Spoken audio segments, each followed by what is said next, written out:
Ahojte, volám sa Julia a dnes vám chcem porozprávať príbeh o tom, ako som prišla na Slovensko. Pri počúvaní môjho rozprávania sa naučíte nové frázy a slovíčka v slovenčine. Jednoducho a prirodzene.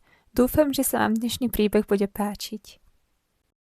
Šialená fašírka, kapitola 1. Prípravy. Daniel, som doma, zakričím, keď otvorím dvere. Super, zakričí Daniel z izby. Dnes cestujeme na Slovensko. Už si zbalený? Viac menej odpoviem. Volám sa Julia, mám 23 rokov. Daniel je môj starší brat, má 24 rokov. Obaja študujeme na univerzite. Bývame v dome v Budapešti spolu s našimi rodičmi Láslom a Evou. Sme Maďari. Dnes cestujeme na Slovensko. Budeme bývať v Bratislave a jeden semester študovať slovenský jazyk.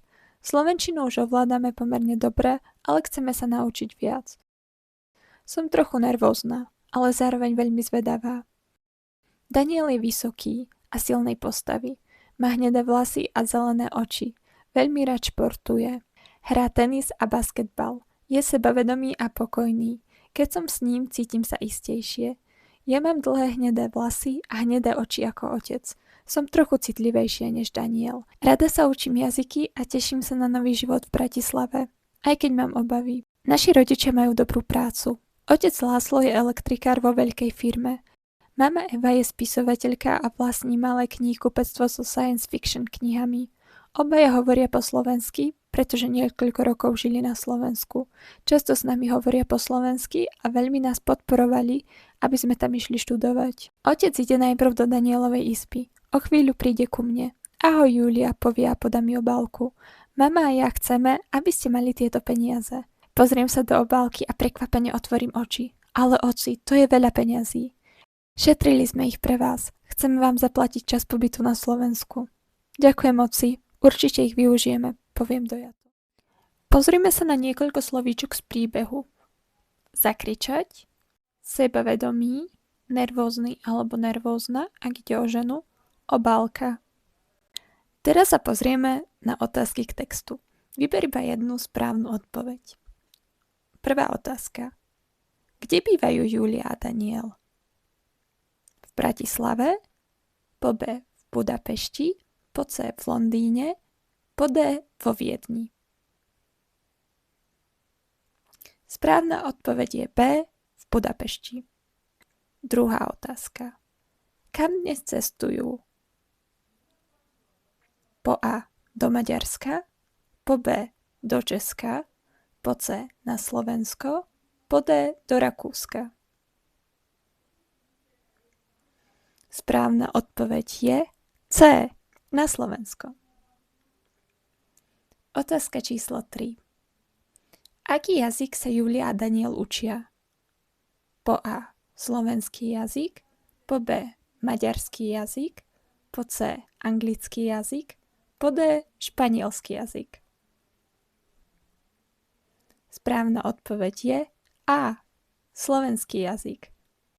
Ak si mala alebo mal všetky odpovede správne, výborne.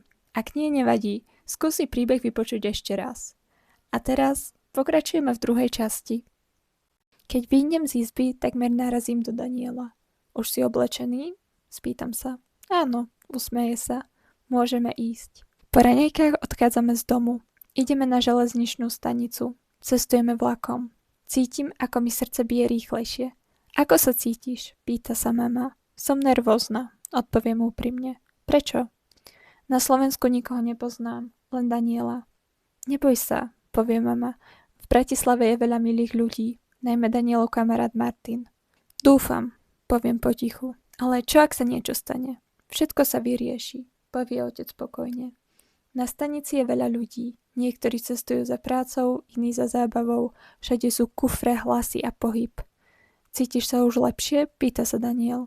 Trochu áno, odpoviem. Stále som nervózna, ale teším sa. Všetko bude v poriadku. Martin nám pomôže so školou aj s bývaním, povie. Objímeme rodičov. Máme vás radi, hovoria. Mávame im. Vlak sa pohne a pomaly odchádza do stanice. Sedím pri okne a pozerám sa na krajinu. Sme na ceste na Slovensko. Začína sa nové dobrodružstvo. Ak si to dopozeral až sem, výborne. Teraz sa pozrime na slovíčka z druhej časti príbehu. šialený, fašírka, prípravy, silnej postavy, sebavedomý, citlivý, citlivejší, povzbudzovať. Prekvapený alebo prekvapená, ak ide o ženu, využiť, železničná stanica, rozlúčiť sa, objímať, mávať, dobrodružstvo. Ak sa ti toto video páči a chceš sa učiť slovenčinu jednoducho a prirodzene, nezabudni odoberať náš kanál. Teraz si skúsime otázky na porozumenie textu. Vyber iba jednu správnu odpoveď. Prvá otázka. Čím cestujú Julia a Daniel? Po A. Autom, po B. Lietadlom, po C. Autobusom, po D. Vlakom. Správna odpoveď je D. Vlakom. Otázka číslo 2. Ako sa Julia cíti počas cesty? Po A. Nahnevane, po B. Nervózne, po C. Znudene, po D. Veselo. Správna odpoveď je B. Nervózne. Otázka číslo 3. Kto Juliu upokojuje? Po A. Jej kamarátka, po B. Len Daniel, po C. Rodičia a Daniel, po D. Nikto. Správna odpoveď je C. Rodičia a Daniel. Štvrtá otázka. Aký je materinský jazyk Julie a Daniela? Po A. Slovenský jazyk, po B. Maďarský jazyk, po C. Anglický jazyk, po D. Ukrajinský jazyk. Správna odpoveď je B. Maďarský jazyk. Piatá otázka. Odkiaľ sú Julia a Daniel? Po A. Zo Slovenska, po B. Z Poľska, po C. Z USA, po D. Z Maďarska. Správna odpoveď je D. Z Maďarska. Ak si mal alebo mala všetky odpovede správne, výborne. Ak nie, nevadí, skús si príbeh vypočuť ešte raz. Týmto sme sa dostali na koniec dnešného príbehu. Ak si chceš príbeh ešte raz spokojne prejsť, prepis textu, slovíčok a otázok si môžeš zdarma stiahnuť. Odkaz nájdeš v opise videa. Ďakujem ti za sliadnutie dnešného videa. Napíš mi do komentárov, koľko otázok si mal alebo mala správne a či by sa ti páčila takáto séria krátkych príbehov v slovenčine. Teším sa na tvoje komentáre a vidíme sa pri ďalšom videu.